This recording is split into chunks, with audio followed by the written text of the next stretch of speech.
Welcome to tonight's video on section 4.4. We're going to be graphing trig functions. We're going to be graphing the sine and cosine function.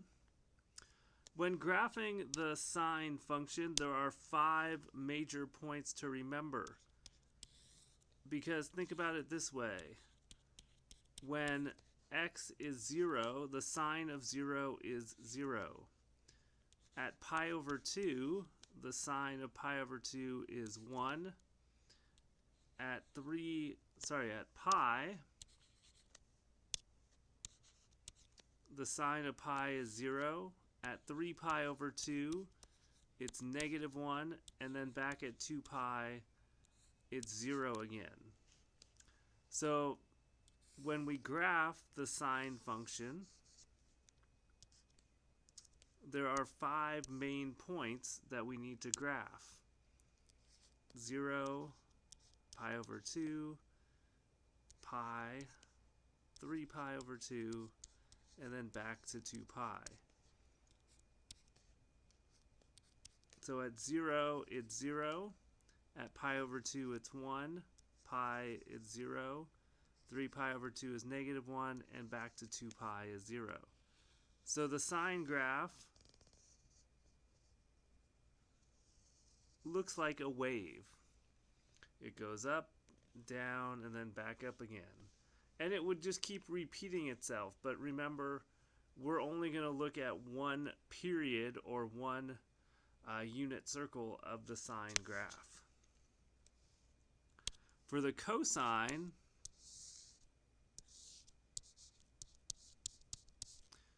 the cosine of 0 is 1. The cosine of pi over 2 is 0. The cosine of pi is negative 1. Cosine of 3 pi over 2 is 0. And the cosine of 2 pi is positive 1. So if we look at the cosine curve,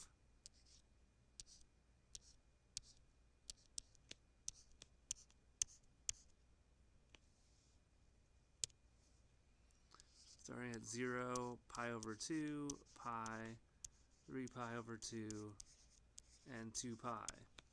So the cosine starts at 1, then pi over 2 is 0, pi is negative 1, 3 pi over 2 is 0, and 2 pi is back to 1. So if you look, it looks like a bell curve, where you start at the top and you drop down and then go back up. Could also call it a roller coaster, where it gives you up to the top and then drops you down and then back up again. So those are the 5 points for the cosine. Now if you remember from first semester, we did transformations. The correct order of transformations, remember, the first thing you want to look for is horizontal, stretch, or shrink.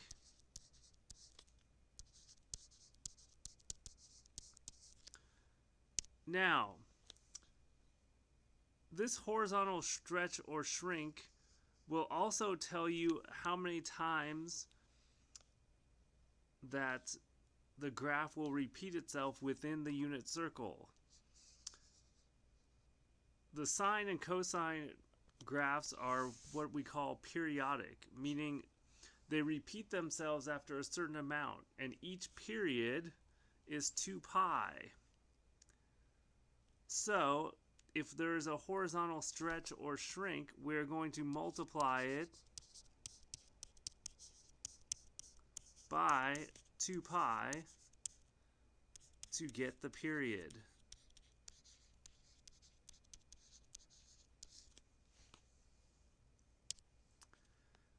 The second thing you look for is a reflection over the y-axis. The third thing you look for is a horizontal shift.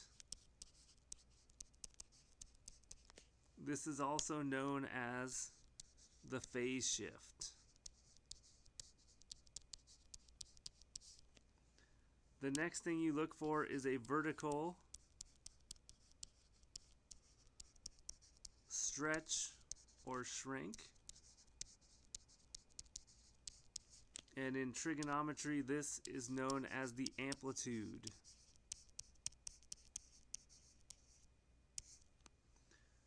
The next thing you look for is a reflection across or over the x-axis. And then last or not least is the vertical shift.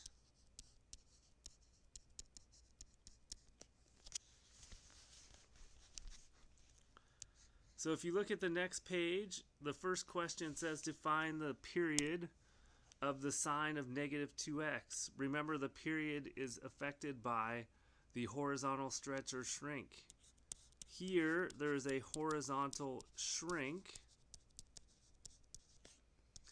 by 1/2. Remember, you take the reciprocal of the number in front of the x. Remember, the negative sign does not matter because that only affects reflections. So there's a horizontal shrink by 1/2. So the period is equal to 1/2 times 2 pi, which is equal to pi. So the period of this function is pi, which means now instead of the sign repeating itself after pi, it'll repeat itself after 2 pi.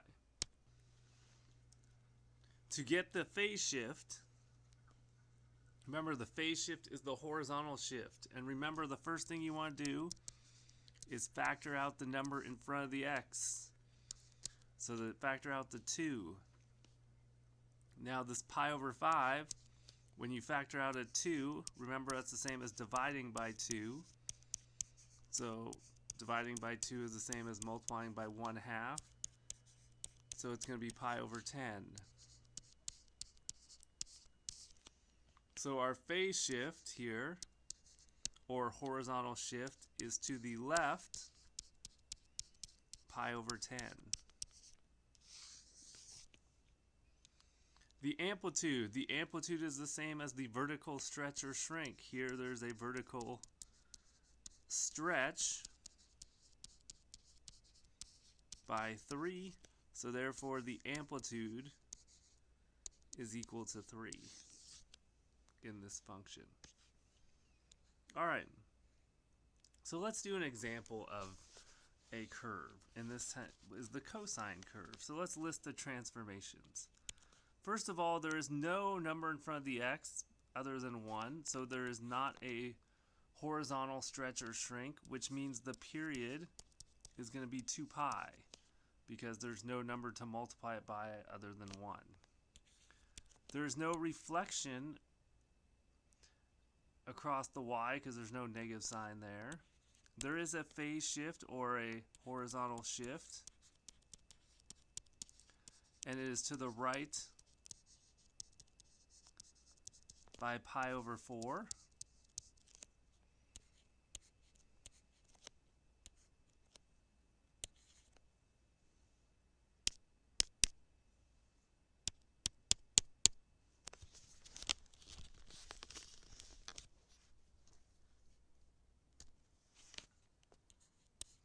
Next, there's a vertical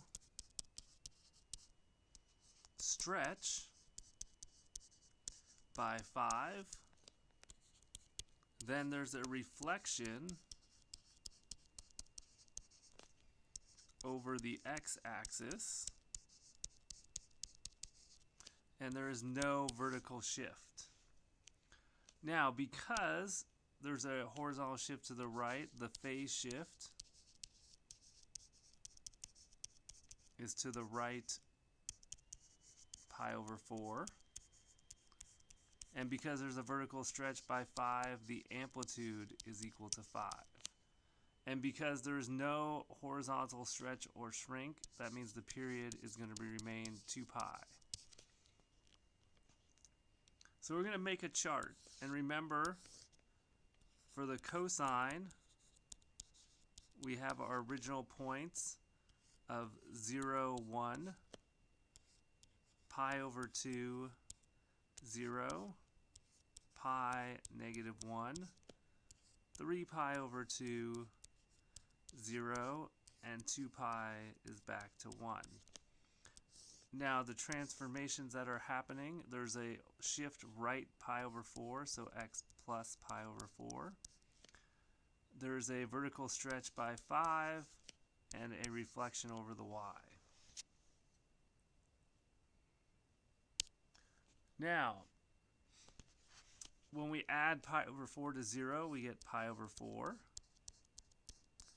times 5 gives us 5, and then multiply by negative 1 gives us negative 5.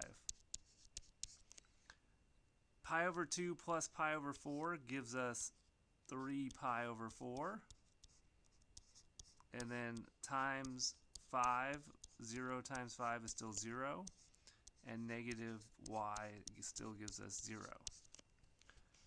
Pi plus pi over 4 gives you 5 pi over 4, and then times 5 gives you negative 5, and then times negative 1 gives you positive 5. 3 pi over 2 plus pi over 4, well 3 over 2 remember is 6 over 4 plus 1 over 4 gives us 7 pi over 4. 0 times 5 is 0, and negative 0 still gives you 0. 2 is 8 over 4 plus 1 is 9 over 4. And then times 5 gives you 5 for y, but then times negative 1 gives you negative 5. Alright, so then it wants us to graph this. So we're going to draw a graph here. Now, understanding here's how we're going to scale it. The beginning x is pi over 4, so each mark we're going to make on the x-axis is worth pi over 4. So 2 pi over 4, 3 over 4, 4, 5, 6, 7, 8, 9 pi over 4 is the end. Alright, so each mark on the x-axis is pi over 4. On the y-axis we're going to go up to 5 and down to negative 5. Now remember, our amplitude is 5, our period is 2 pi, and our phase shift is to the right pi over 4. Those are the things we found out when we did the transformations. When we graph the points, pi over 4 gives us negative 5, 3 pi over 4 gives us 0, 5 pi over 4 gives you 5, 7 pi over 4 gives you 0, 9 pi over 4 gives you negative 5. So notice the curve looks like that. And notice because it starts at pi over 4, that means the phase shift was to the right, because normally it starts at 0. So it moved over to the right. The amplitude was 5, so now instead of going to 1 and negative 1, it goes to 5 and negative 5. Alright, so that was the example of a graph. I hope you enjoyed the video, and if you have any questions, please feel free to ask in class.